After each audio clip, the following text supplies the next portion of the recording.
cut it. I want it, cut it. I want it, and cut it. I want it, and cut it.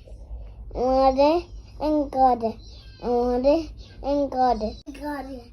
I want it, and cut it. I want it.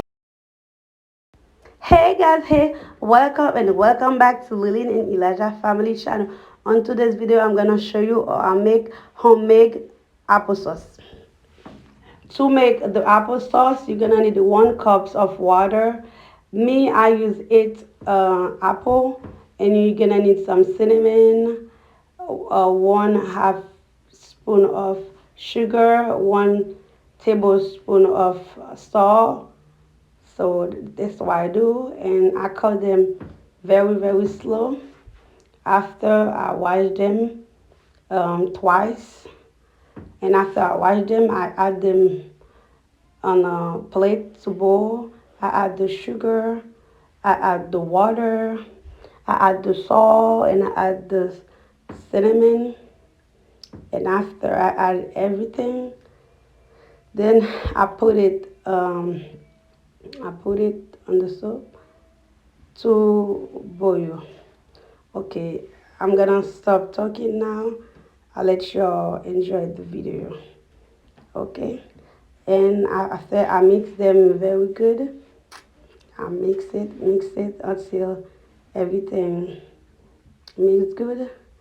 Then I add it to the soup, and after it's finished, I let it boil for like 20 minutes. So, and I check them. If they're still good, I have to taste it to see if they need some sugar and anything. So, and after 30 minutes, and I check them, it was good. And what I do, I get a mixer. No, that's not a mixer.